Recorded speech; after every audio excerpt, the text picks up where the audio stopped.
এই সংসারে হয়তো তোমার মা থাকবে, না হয় আমি থাকবো। এখন সিদ্ধান্ত নেওয়ার দায়িত্ব তোমার। তুমি কি তোমার মাকে চাও নাকি আমাকে চাও? বউয়ের মুখে এমন কথা শুনে হতভম্ব হয়ে পড়ল বাপ্পি। কি করবে বুঝতে পারছে না। বাপ্পির বউ রাফি আবারও বলে উঠল, তোমার মামা এসে বলে গিয়েছিল তোমার মা 15 দিন থাকবে তোমার ঘরে, আর বাকি 15 দিন থাকবে তোমার ছোট ভাই সাইফুলের ঘরে। কিন্তু ইদানিং দেখছি তোমার মা 20 দিন এই ফ্ল্যাটে থাকে, তোমার ছোট ভাইয়ের ফ্ল্যাটে যায় না। তাই আমি সাফ সাফ বলে দিচ্ছি, তোমার মাকে মাসের 15 দিন কেন 15 ঘন্টাও আমার ফ্ল্যাটে আমি রাখবো না। বাপ্পিকে যখন বাপ্পির বউ রাফি কথাগুলো বলছিল তখন দরজার বাহিরে দাঁড়িয়ে মরিয়ম বেগম কথাগুলো শুনছিল আর অঝোর ধারায় কেঁদে যাচ্ছিল। মরিয়ম বেগমের 2 ছেলে, স্বামী মারা যাওয়ার পর 2 ছেলে 2টা ফ্ল্যাট দখল করে আছে, যেখানে মায়ের কোনো জায়গা নেই। ছোট ছেলে সাইফুল চৌধুরী তার বউ নিয়ে পাশের ফ্ল্যাটে থাকেন। এমন সময় ভেতর থেকে আবারও বাপ্পির বউ রাফির কণ্ঠ ভেসে এলো। বাপ্পি বলল, আমার মা কোথায়? তোমার মা মনে হয় ড্রয়িং রুমে আছে, এক্ষুনি গিয়ে ওনাকে আমার ফ্ল্যাট থেকে ওনার ছোট ছেলে ফ্ল্যাটে চলে যেতে বলো। আজকের রাতটা থাক, কালকে না হয় যেতে বলবো। তোমার ছোট ভাইয়ের ফ্ল্যাটে যেতে কি তোমার মাকে গাড়ি করে যেতে হবে? এই দরজা থেকে বের হয়ে ওই দরজায় গিয়ে ঢুকবে। এখানে রাত আর দিনের অপেক্ষা কিসের? আমি এক মুহূর্ত ওনাকে আমার ফ্ল্যাটে থাকতে দিব না। দেখো, একবার বোঝার চেষ্টা করো। খুব অনুনয় বিনয় করে কথাগুলো বলছিল বাপ্পি। আমার যদি যেতে হয় তাহলে সোজা তোমার মায়ের চুলের মুঠি ধরে দরজা থেকে বের করে দিব। কোনটা চাও তুমি? তুমি গিয়ে বলবে নাকি আমি যাব? বাপ্পি আর কথা না বাড়িয়ে মায়ের উদ্দেশ্যে চলে গেল। দরজা খুলে বের হতেই সামনে পড়ল মা। মাকে দেখে বাপ্পি মাথা নিচু করে কিছু বলতে যাবে, তখনই মা মরিয়ম বেগম বলল, থাক বাবা, আমার জন্য তোদের সংসারে আর অশান্তি করতে হবে না, আমি সব শুনেছি। বাপ্পি কাচুমাচু করতে করতে বলল, মা, মামা যেভাবে তোমাকে 15 দিন ভাগ করে দিয়েছে তুমি সেভাবে থেকো। না রে বাবা, আমি 15 সেকেন্ডও থাকতে চাই না, তোরা ভালো থাকিস। বলেই মা মরিয়ম বেগম বের হয়ে চলে গেলেন। অন্যদিকে মরিয়ম বেগমের ছোট ছেলে সাইফুল চৌধুরী ও তার বউ মণি চৌধুরী ভাত খেতে বসেছিলেন। এমন সময় মরিয়ম বেগম এসে দরজায় কলিং বেল টিপলেন। মণি বলল, এমন অবেলায় আবার কে এলো? সাইফুল বলল, নিশ্চয়ই কোনো ভিখারি এসেছে, ইদানিং ভিখারি বেড়ে গেল, এদের উৎপাতে শান্তিতে দুটো ভাতও খেতে পারছি না। সাইফুল খাওয়া ছেড়ে উঠতে যাবে, এমন সময় মণি বলল, তুমি বসো,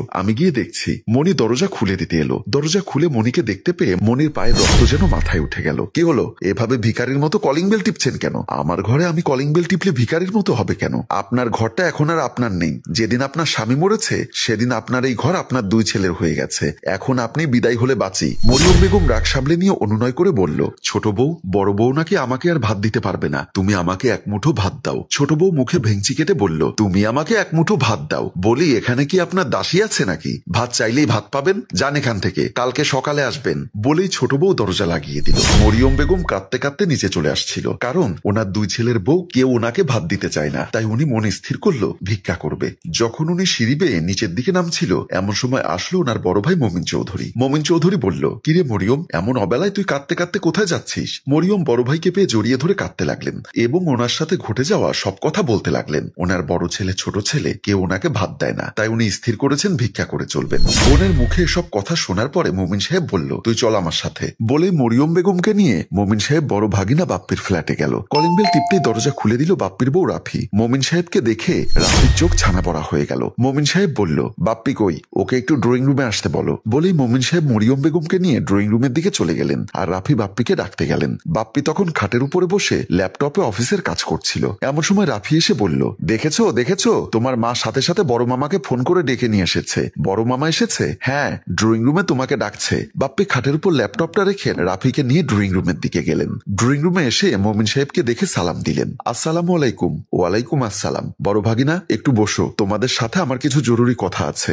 দেখো মামা, আমার বউয়ের কোনো দোষ নেই। কথাটা শেষ করতে না দিয়ে মমিন সাহেব হাত তুলে বাপ্পিকে থামতে বললেন, আমি এখানে তোমাদের বিচার করতে আসিনি, একটা গুরুত্বপূর্ণ কথা বলতে এসেছি। কি কথা মামা? তোমাদের বাবা মারা যাওয়ার সময় তোমরা যাতে না জানো সেরকম করে একটা বক্স আমার কাছে গচ্ছিত রেখেছে। বলেছে এখানে নাকি মূল্যবান সম্পদ আছে। এই মূল্যবান সম্পদটি উনি তোমাদের মতো অল্প বয়সী ছেলের হাতে কিংবা ওনার স্ত্রীর হাতে রাখতে চাননি। উনি আমাকে বিশ্বাস করে আমার কাছে রেখেছেন এবং আমাকে বলেছেন তোমাদের মা মারা যাওয়ার পর এই সম্পদটি যেন তোমাদের 2 ভাইকে দিয়ে দেই। তবে ওনার শেষ ইচ্ছা ওনার স্ত্রী মানে তোমাদের মা মারা যাওয়ার পর এটা তোমরা খুলবে। ইদানিং আমার শরীরটা ভালো নেই, কোন সময় আমিও পরপারে চলে যাই তার কোনো ঠিকানা নেই। তাই আমার কিছু হয়ে যাওয়ার আগে এই সম্পদটি আমি আমার বোনের হাতে দিয়ে যাচ্ছি। তোমাদের মা মারা যাওয়ার পর এটা তোমরা 2 ভাই ভাগ করে নিও। বলেই মমিন সাহেব বক্সটি মরিয়ম বেগমের হাতে দিলেন। কথাটি শুনে রাফি এবং বাপ্পি দুজনে খুশি হয়ে গেল। এদিকে খাটে শুয়েছিল সাইফুলের বউ মনি। সাইফুল বাহির থেকে তড়িঘড়ি করে এসে মনির পাশে বসে বলল, তুমি এখানে শুয়ে শুয়ে দিবা স্বপ্ন দেখো, আর ওদিকে বড় ভাই আর ভাবি আমার বাবার দেওয়া গুপ্তধন নিয়ে কোটিপতি হয়ে যাচ্ছে।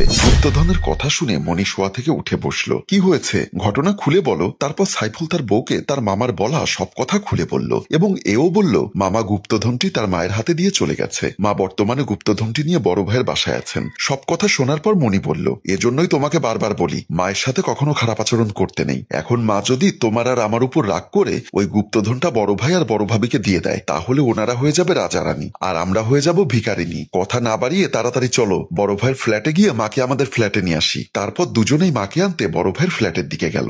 সাইফুল এবং মনি বড় ভাইয়ের ফ্ল্যাটে গিয়ে দেখলো বড় ভাই বাপ্পি চৌধুরী মায়ের পা টিপে দিচ্ছেন এবং ভাবি পাশে দাঁড়িয়ে মাকে ভালো মন্দ খাওয়াচ্ছেন, যা দেখে মনি এবং সাইফুলের চক্ষু চরক গাছ হওয়ার উপক্রম। মনি বলল, মা আপনার এখানে থাকতে অসুবিধা হবে, আপনি দয়া করে আমাদের ফ্ল্যাটে চলুন, আমি তো সেবা করব, সাথে আপনার জন্য দাসীবান্দি রাখবো। বড় ভাবি রাফি বলল, 15টা দিন তোমাদের ফ্ল্যাটে রাখতে পারো না, 2-4 দিন রেখে আমার এখানে পাঠিয়ে দিত, আর এখন এসেছে শাশুড়ির সেবা করার জন্য। পাশে দাঁড়িয়ে থাকা সাইফুল বলল, দেখো ভাবি, মা শুধু বড় ভাইয়ের একার না, আমারও মা, আমার মাকে সেবা করার অধিকার আমারও আছে। এতক্ষণ চুপ থাকার পর বাপ্পি চৌধুরী বলল, দেখ ভাই, আমরা ঝগড়াঝাটি করে লাভ নেই, মামা বলে গেছে এই মূল্যবান সম্পদের মালিক তুই আর আমি, তবে যতদিন মা বেঁচে থাকে ততদিন এটা আমরা নিতে পারবো না, তাই বলছি কি আমরা ঝগড়াঝাটি না করে সবাই মিলে মায়ের সেবা যত্ন করি। সেদিন থেকে মায়ের সেবা যত্ন বেড়ে গেল। কখনো দেখা যায় ছোট বউ মায়ের পা টিপে দিচ্ছে, তো আবার কখনো বড় বউ শাশুড়িকে হাত পাখা দিয়ে বাতাস করে ঘুম পাড়াচ্ছে। মা গোসল করে নিজের কাপড় ধুতে যায়, ছোট বউ দৌড়ে গিয়ে বাথরুমে ঢুকে শাশুড়িকে বলে, মা